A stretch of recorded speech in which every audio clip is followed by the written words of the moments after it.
I am technically running the marathon again this year, and so I am coming at you with running updates, marathon training updates, and I'm just going to talk everything running. So it has been a dream of mine to run the 26.2 miles of a marathon. So running the London Marathon in 2021 has definitely got to be one of the best things I've done in my whole life. Hooray!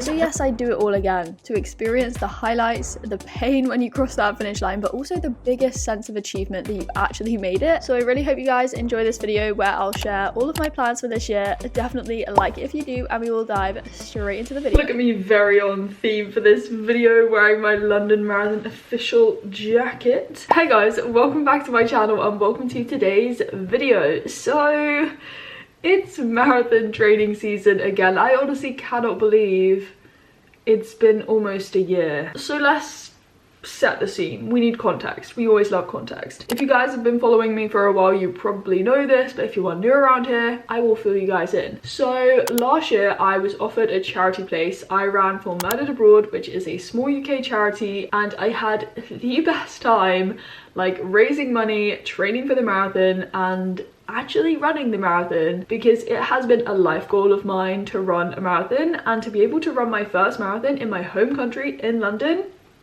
honestly, I could not believe it. Yes, we will address my injury. I did run on an injury and we're going to talk about that separately in this video, but this year I am back. As I said, I am running again, and the reason why I'm running is because I qualified last year for a good for age place. My time last year was 3 hours 37 minutes 39 seconds. I remember it exactly. I had to get a time that was under 3 hours 45 minutes in order to qualify for this year's marathon, and it is still a ballot, but I got a place. I actually found out I was running in December last year because I remember talking about it in a Vlogmas episode. I think I paid £49 to enter. I think that's the price for entry. Me being me, I am quite competitive and I compete with myself especially, but I will want to beat my time from last year. I really don't want to put too much pressure on myself, but deep down I know that I will want to beat my time, and even if it's just like 1 second faster, that will be like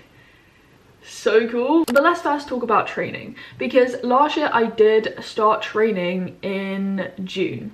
We are currently in June. It is the 8th of June today, and I actually haven't started officially training this year, and it's been at the back of my mind, don't get me wrong. It just hasn't been like at the forefront of my life, we could say. Up until this point I have been running. I was running a bit in Thailand, which was really fun. You know, I was running in a very different climate, so my body wasn't used to it, but it was so good. If this is not a tomato, I don't know what is. Before I went away, I was running quite a bit. My training and my running was going really well. I was doing lots of different types of runs. I was focusing a lot on speed work and stuff. But yeah, as I am sitting here right now, I am back at the gym. I haven't put my watches on in a very long time, so I haven't been tracking anything. But yeah, let's firstly dive into talking about my training plan. So last year I followed the Virgin Sports Improver plan. It was really good. Like, it challenged me, it had a lot of variation, and I really think it took my running to another level, because I was doing all of these different types of runs and I had a plan, so I knew exactly what I was doing. I pretty much hit every single run. Like, I didn't miss a training session. So the plan for this year, what am I doing?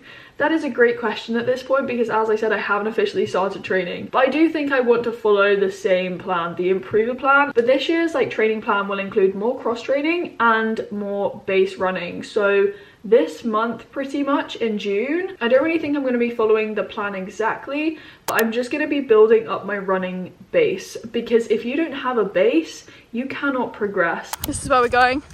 Over there through the fields. This is a route I really like. On these runs I tend to listen to podcasts because I just find them so entertaining, but when I'm doing like longer runs and I'm running faster, it's always music. It just like helps me pick up the pace. It's a really nice day, although we do have some big grey clouds ahead. Yesterday, oh my gosh, I was running and it like started to chuck it down and I got drenched, which was great. And as I said, I want to be doing more cross training because I'm back at the gym, and so I'm doing more swimming at the moment, which is so good for like cardiovascular fitness and endurance, but it's a lot lower impact. I use like static bikes at the gym and I have a bike at home, and then also functional strength training, which I am honestly loving. I use the free weights and I put together sequences of movements that mean, you know, I'm getting my heart rate up and it's good for cardiovascular fitness and endurance, but I'm also using weight at the same time to increase and build strength, which I think is so important when you're running. Why is this lighting changing so much? It's also very skill based.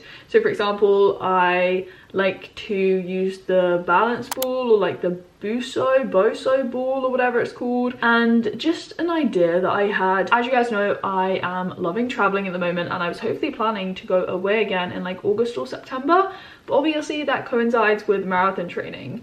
But I was like, what happens if I merge them? Like, can I go traveling and can I train at the same time?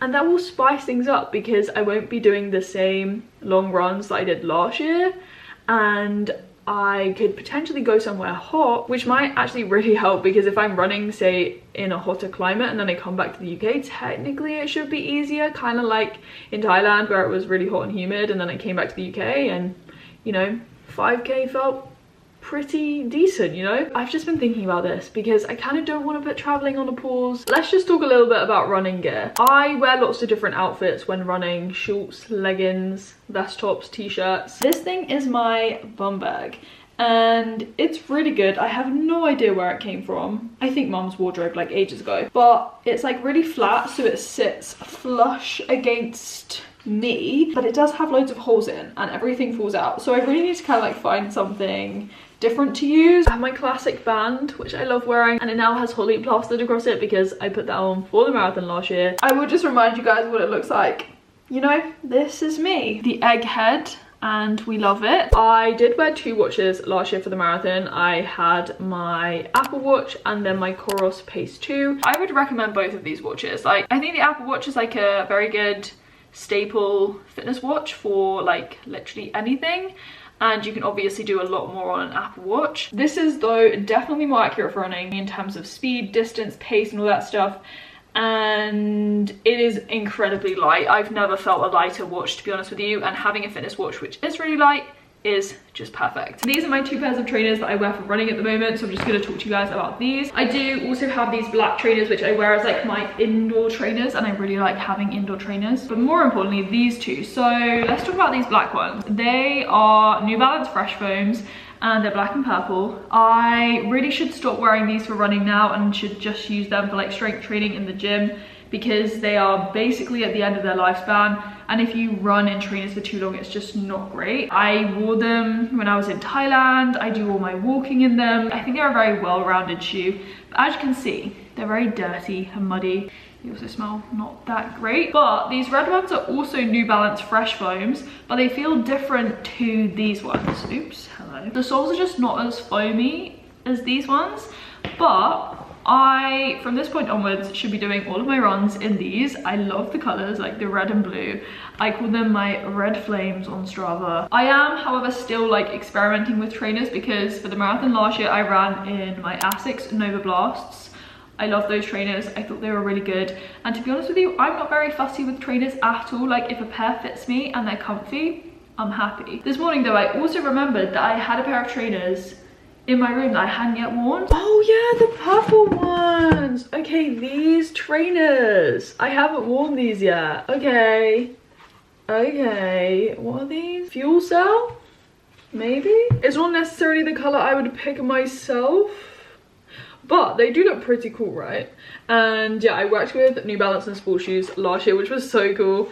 And so yeah, I was sent quite a bit of stuff, including these. So, oh my god, they're different colors. That is really cool. I'm basically trialing trainers at the moment. The next 2 things I just want to talk about are like food and what I'm eating, and then very importantly, hydration, because as we know, last year I ended up in the paramedic tent at the end of the race. I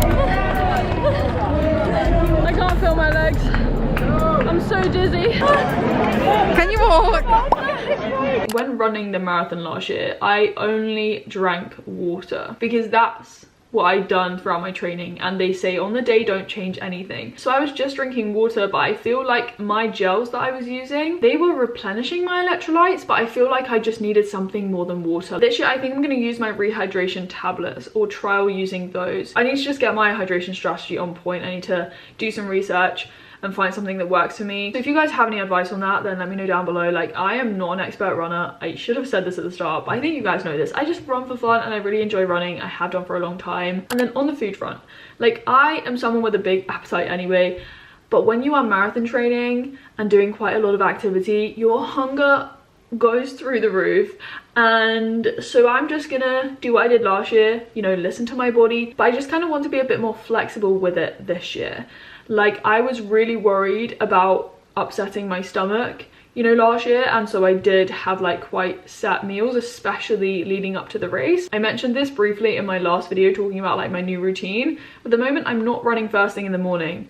Before, I was running first thing in the morning after I'd had like some oats or a banana or something, and then I would have like my main breakfast when I got back. But now I'm kind of like having my main breakfast, then going on a run and doing it that way. Seriously, this blender needs to do a better job at blending. This is my breakfast of the day. I have a smoothie bowl. Obsessed with these things at the moment. I put frozen blueberries, oats, chia seeds and peanut butter on top, the Manny Life one. I have a call at 2 today, so I'm planning to run at 3. So I'll have something before I run then. If I end up running in the evening one day, that's fine. You know, I just want to not train my body, but I just want to be more flexible and easygoing with it. These are my energy gels that I used last year, the High Five Apple energy gels.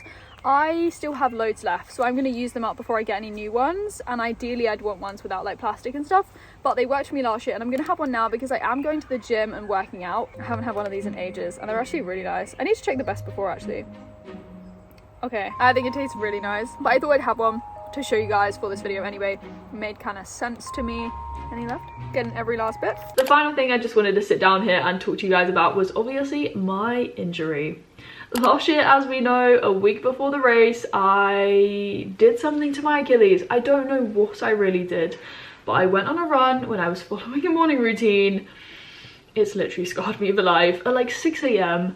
And yeah, the next day my Achilles did not feel happy at all. I ran the marathon on my injury because I didn't want to pull out. I'd taken you guys along the whole journey. I was running for a charity and I would have felt so bad if I'd have pulled out. So whilst I don't recommend it, I did do it, and it was very painful at times during the race. My Achilles is killing me, but we are pushing through. And I will never do that again. Like, this year, if I get an injury like that, I'm not doing it, because it's just not worth it. And for the rest of that year, so 2021, after the marathon, I wasn't running. I couldn't run. I had to get my Achilles better. I was going to physio. I was doing like strength work and like physio exercises. I was back running kind of like early this year, so 2022, and it's been, touch wood, fine since then. Recently, however, I have been starting to feel my Achilles again. I don't really know why. In Thailand, and I was running like 2 or 3 times a week in Thailand. It was very spontaneous. I did start to feel my Achilles on some of my runs, and I was like, ooh, hello. And so obviously last year I didn't fully rupture my Achilles. I obviously though tore some fibers or something, and so maybe that's a weak spot, I don't know. My first thought was that it's like tendonitis or something, and my physio said that it's very, very minor. Like, it's a very dull ache. It's not a pain, it's a dull kind of ache. And so I've been given physio exercises. I am going back to see my physio, but yeah, it's just kind of frustrating because it definitely fully healed and then it was back to running again, but then I started to feel it and I don't really know why. But, you know, I'm hopefully sorting it out, and that's why, as I said, this month is not going to be like training very intensely. It's just like building up my base, and it's for me to assess my Achilles and make sure that it's okay. You guys know exactly what I'm going to say when I'm holding these things. And this muscle rolling, massage gunning, like, genuinely it changes the way my muscles feel, and I cannot recommend it enough. So yeah, I have my pink one, which I've had for the longest time. It's just like this meter long foam roller, and it's quite a squishy one. The ones at the gym I go to are so hard, they're like rock solid. But I also have a shorter one which has like grooves in it, and then obviously I have my massage gun. It is the Hoppozo one. I don't actually think it's on Amazon anymore, which is where I originally got it, but there are other similar ones. This thing changed my life last year with marathon training especially. It comes with loads of different heads. I tend to use this one and this one especially for my calves, because I didn't realise that my calves are actually super tight. So when I normally go to physio, they're like, wow, Holly, your calves are tight again, we need to roll them out. So that's why I really try and get deep into those tissues with my massage gun. Rest, recovery, stretching, rolling, massage gunning is just all part of the process. If you haven't already started, this is your sign. So let me know down below in the comments if you have any questions, but also what you kind of want to see on the running front in my YouTube videos, on Instagram, because I love sharing this stuff with you guys. And definitely stay tuned for more updates. I will keep you in the loop. As always, I really hope you guys enjoyed this video. Definitely give it a thumbs up if you did. Comment down below, subscribe if you are new, and hit the bell sooner when I upload. And I will speak to you very soon in another video. Bye! The curls are on their last day today. Like, son, do you want to just stop? The soles are just not as foamy, even though they're foams. Foams, what am I talking about? So yeah, this is my main breakfast of the day. And can the lighting like stop changing? The next two things I'm going to talk about are like the lighting and the lighting. Oh my god! Did you hear that? Sounds like a sheep is being sick. Anyway. Oh my god, hi! Oh, they're so cute! These were like tiny lambs like a couple of months ago. Hi! Step, step, side to side, leaning left, da da da.